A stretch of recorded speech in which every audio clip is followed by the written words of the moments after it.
Hi, good afternoon. Welcome to the Marketplace. Coming up, Association of Ghana Industries calls on government to engage businesses and industry players before it rolls out its intended tax on carbon emissions. When you tax somebody on something, it should be based on some facts and some basis. And if you don't have the system that measures it, how are you going to do it? So it's a lot of work to be done, and we would like to have further engagement with government. Also coming up, MTN Group appoints Stephen Blewitt as new Chief Executive Officer for Ghana, taking over from Selom Adadivo, who has been elevated to Chief Commercial Officer of the group. And with a few weeks to Christmas, local butchers lament the influx of cheap foreign meat products. The market is no good. The abroad meat has come and destroyed our market. So now when we come, even slaughter, highest will be 150 or 120. But at first, here is Mr. Mike. We used to slaughter about 200. My name is Daryl Kwaw. Thanks for being with us. Details coming up.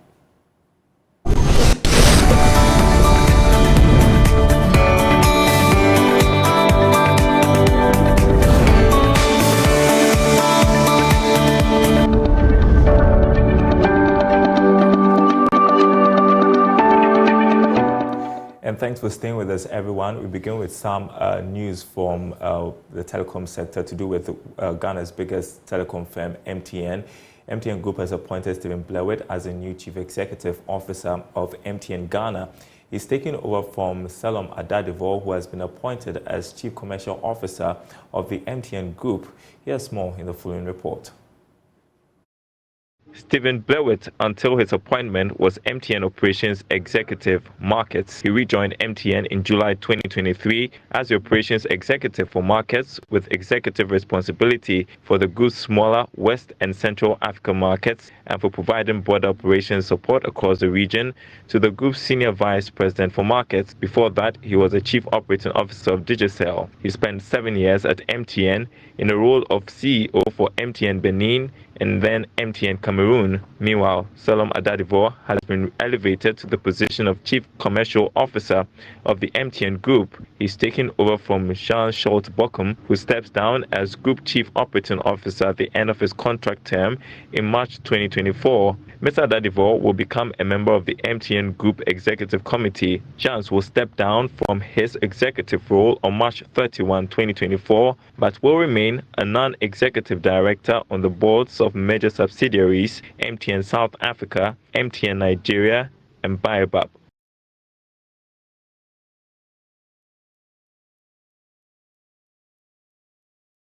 More on this story a bit later in the program. We discuss what the new CEO should be on the lookout for as he assumes office.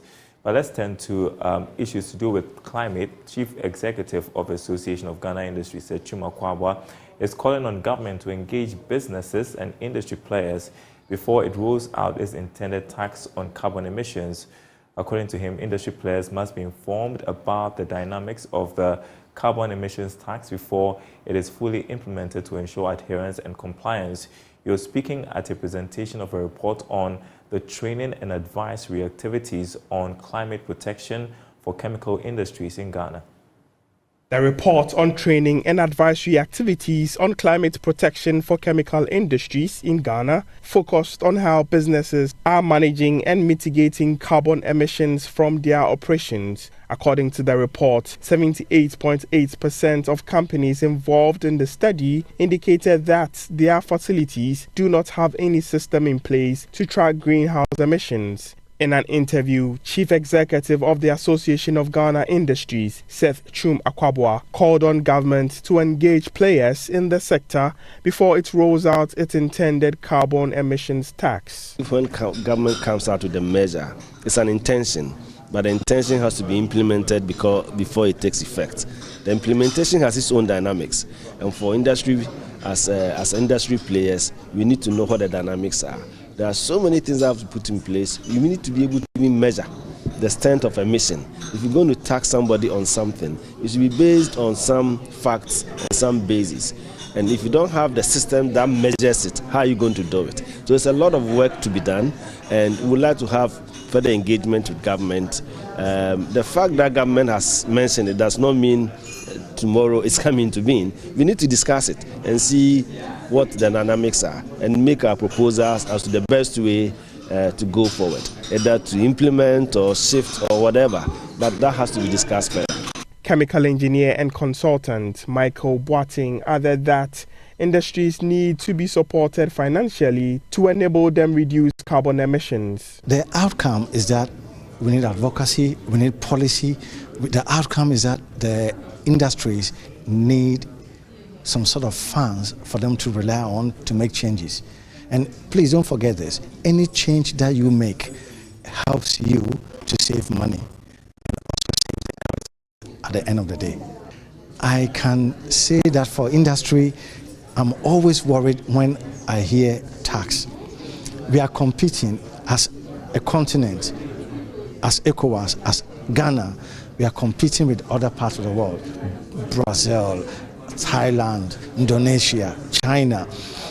We cannot emburden our industries with taxes. But all that said, what could be done is, look, we can say we are going forward to put up a tax, but please, if you prepare yourself, this is the fund that you can use to work and reduce your emissions so that the tax does not affect you so much. So you are holding a cane, and at the same time you are holding a carrot in front of the rabbit. Businesses were encouraged to invest into reducing carbon emissions to ensure a sustainable environment. Now, the United Nations Economic Commission for Africa, UNECA, says it is optimistic that 2023 United Nations Climate Change Conference, COP28, underway in Dubai, UAE, will fully operationalize the much-anticipated Loss and Damage Fund. The fund has been a long-standing demand of developing nations on the front lines of climate change, coping with the cost of the devastation caused by ever-increasing extreme weather events such as droughts, floods, and rising seas. Here's Kwaw Gatete, Executive Secretary of UNECA. Last year, actually beginning of this year, there was a study that was initiated by the G20. And they were looking at the resources that would finance the SDGs, but also the climate. And they estimated that 3 trillion would be needed up to 2030 that would finance the entire climate. And out of that, that would finance the climate and SDGs. But out of that, we needed 1.8 trillion. Now, this money is divided into so many different areas. It's an adaptation, mitigation, resilient, but now loss and damage, which is most critical. In as much as we mitigate, but there are already the damage that is happening right now. And that's why we needed this fund. And here we are very, very happy that at least last year in the COP27, they established the fund, the Loss and Damage Fund, which concluded really the entire discussion that is close to almost 3 decades. The COP28 has started positively with the adoption of the recommendation of the Transitional Committee on Loss and Damage. The fund, with now funding pledges amounting to 656 million as of yesterday, is really very encouraging. It marks the beginning of a very important era on our efforts to address climate change and its impacts. We are aware that there is so much work to be done to make the fund operational, but we are optimistic that before the end of this COP28, we'll have agreed upon the necessary arrangements to make the fund operational and receive more pledges to make it financially viable. Now, over 125 green, micro, small and medium enterprises in the Ashanti and Western regions have received an enterprise development training to grow and contribute to Ghana's green and climate resilient economy. Country Director of SNV Ghana, Barbara White Inkwala, says investing in green startups will help drive sustainable development. There is more in this report. The SNV Green Incubation Program affords beneficiaries access to markets, networks, and expert mentorship by experienced entrepreneurs and experts. The support comes to mitigate complexities and possibilities of collapse that scare many youth and women business startups. 125 green businesses in Ashanti and Western regions have completed the fourth session of the 4-year project. Country Director of SNV Ghana, Barbara White Inkwala, said startups in the green space need support and investment to navigate through the entrepreneurial world. Businesses need ongoing support. Running a business is a very complex undertaking, and women who are so brave to go out and start a business. But from the inputs to the marketing, so there's a lot of challenges that they have to overcome, and there's also the investments that are needed to get the power, to do the marketing, and all of these other aspects. The closeout and award ceremony officially brings an end to the Green Incubation Program by recognizing the work of all implementing partners as well as the innovative green entrepreneurs. Barbara White explained the project has achieved the target of tailoring assistance to the critical needs of green entrepreneurs.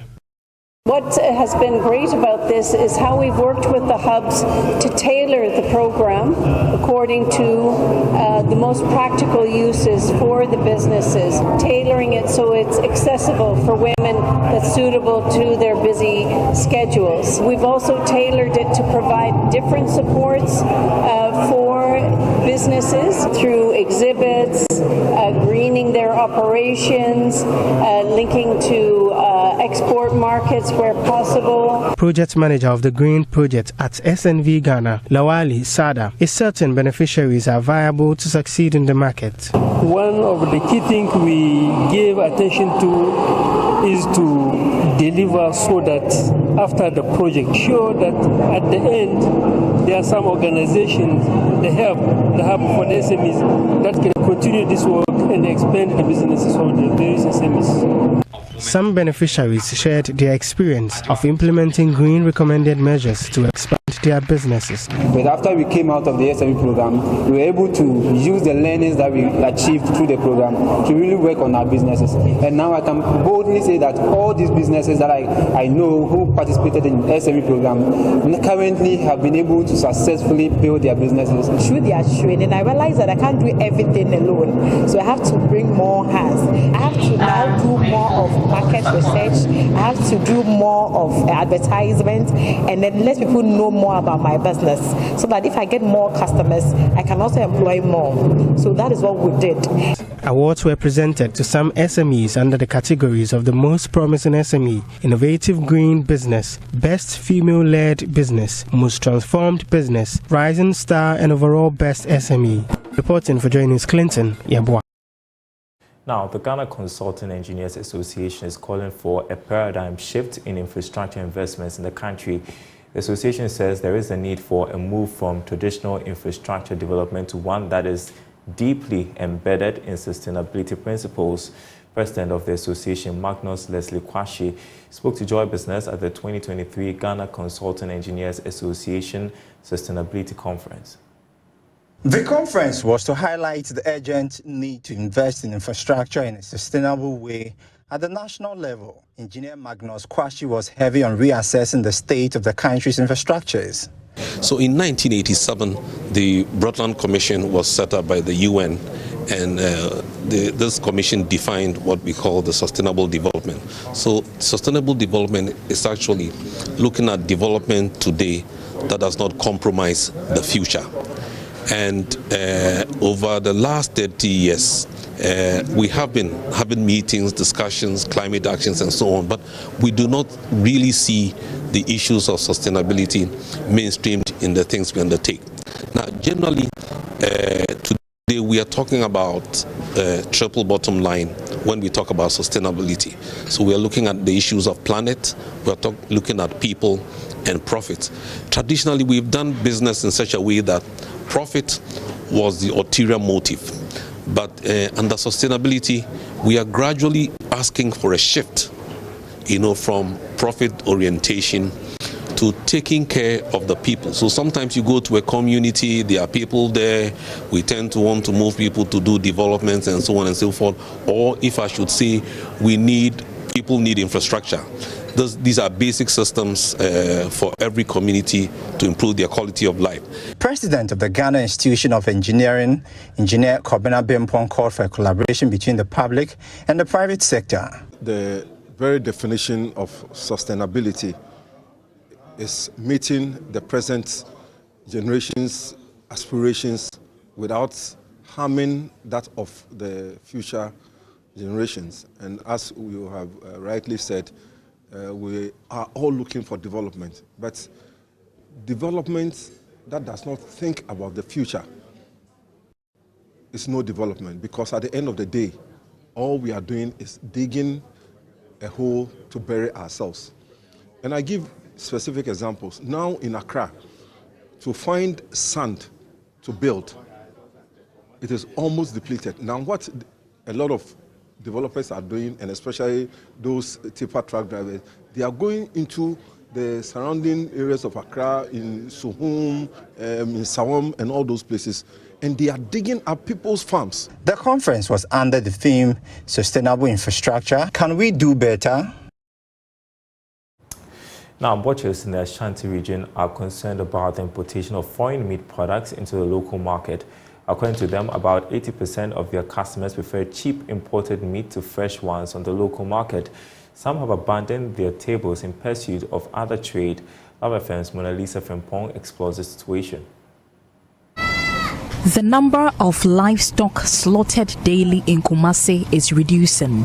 Malam Mustafa, a leader of the butchery section at the Kumasi abattoir, is worried some of his men have moved to other markets within the metropolis to meet sales targets. In the olden days, especially for about 10 years back, we used to slaughter about 200 cows, 250. But nowadays, the market is not good.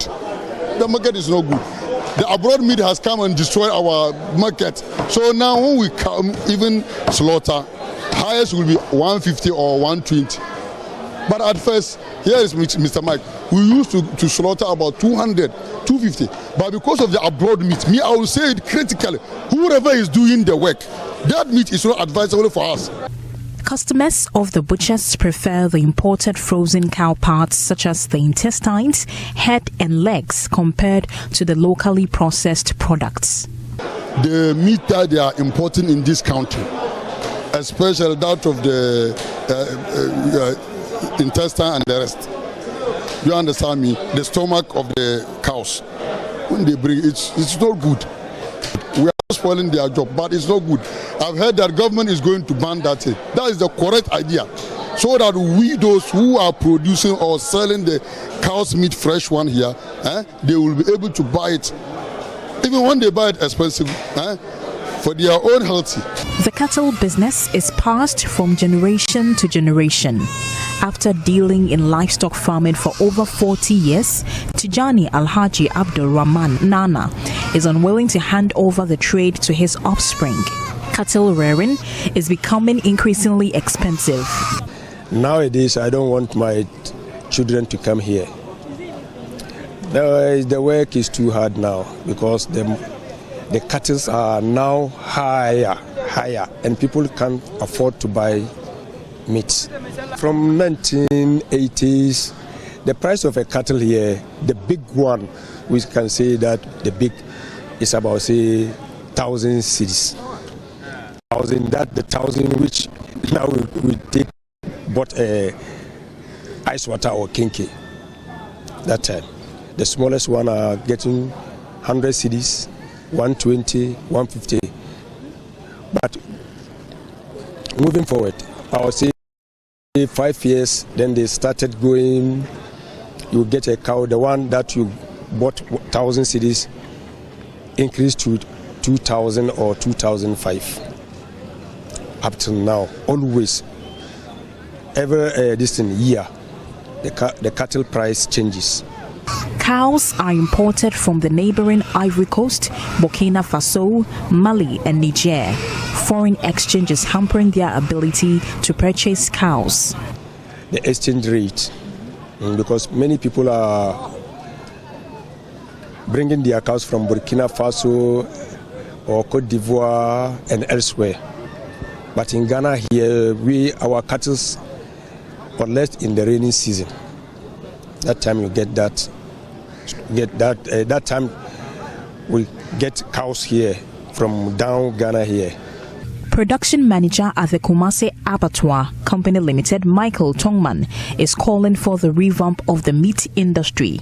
The abattoir employs over 1,000 workers and has the potential to employ more. It's actually a whole community that will provide a lot of jobs. If you even look at this small shop here called the Butcher's Palace, Kumasi Abattoir Butcher's Palace, you can imagine the number of people that are here. A lot of butchers with their apprentices. They all get their daily bread from the abattoir activities. That is why when we are able to sort out more, productivity goes more, we are able to engage more people to work in the Kumasi Abattoir. So it's very important this facility is maintained properly. Data from the Ministry of Food and Agriculture shows Ghana produces 10% of the meat it consumes, with the livestock sector contributing about 1.3% to Ghana's GDP. For Joy Business, Mona Lisa Frimpon reporting. And you're watching The Marketplace. We are taking a short break. We'll be right back.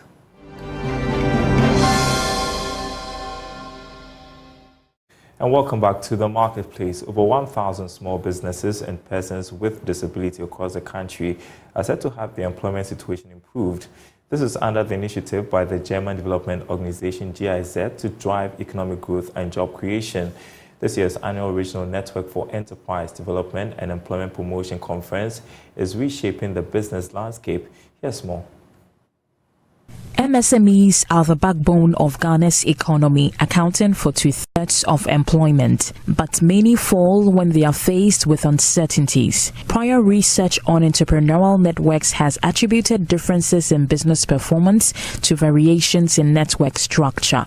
The GIZ is lending support to businesses across the country in establishing large and open network for businesses which will positively influence performance. The 2-day annual conference of the Regional Network is under the theme Sustainable Solutions for MSMEs and Employment Growth, the transformative potential of the Regional Union Network of Service Providers. Christian Yan is head of program support to the private and financial sector at GIZ. And it will be a collaborative effort of all stakeholders from the private sector, public sector, financial sector, with NGOs representative, where we want to bring all together, working collaboratively in order to strengthen the support structure for MSMEs and also for contributing more employment.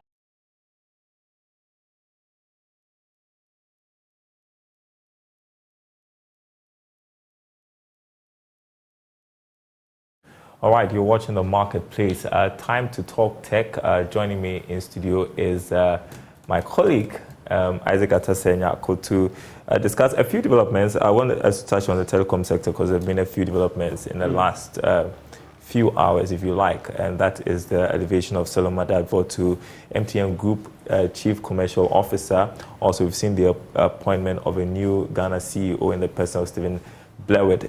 Quick thoughts about these new appointments? Well, for me, first of all, as a Ghanaian, I think it's great, and to have another Ghanaian, serve at the, higher seat at MTN. I think Asante, was head of MTN here in Ghana, succeeded by Selom, and then he moved on to MTN's executive board, and now Selom is also following suit. I think it's good.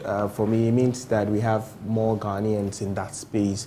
A lot of Ghanaians contributing to, the development of, telecommunications, whether it's infrastructure or whatever it is. You have a lot of Ghanaians on that seat because MTN is a big player. Yeah. In Africa, sub-Saharan Africa, MTN is very huge. Even here in Ghana, MTN is very huge. I mean, Selom did a lot of work when it comes to improving connectivity, whether, the fiber optics and all of that, improving access, improving the quality of network.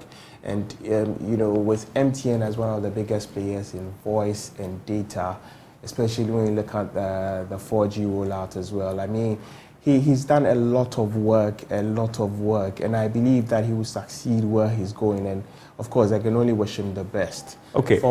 I want us to quickly, because of time, I want us to touch on the new boss and what you think his focus should be for the network. I mean, there's already a talk going on about the decision to increase the prices of their services and products. And so what should be the focus of Stephen Blair?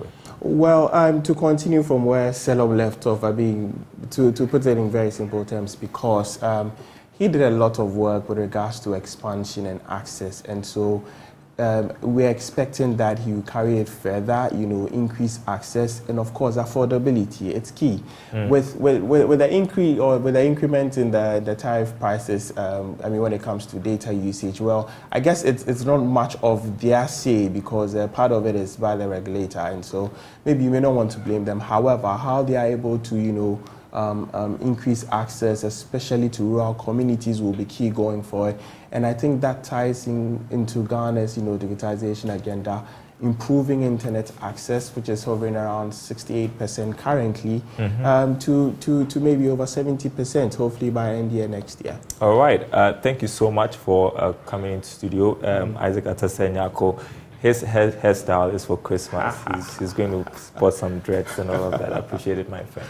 Thank you. That's the Marketplace. Thanks for watching, everyone. More news on our website, myjoyonline.com/business. There you'll find the story we have been reporting. MTN Group appoints Solom Adadivo as Chief Commercial Officer. Also, industry to expand by 3.7% in 2024. That's according to ISA. My name is Daryl Kwaw. Thanks for watching. We will be back same time tomorrow.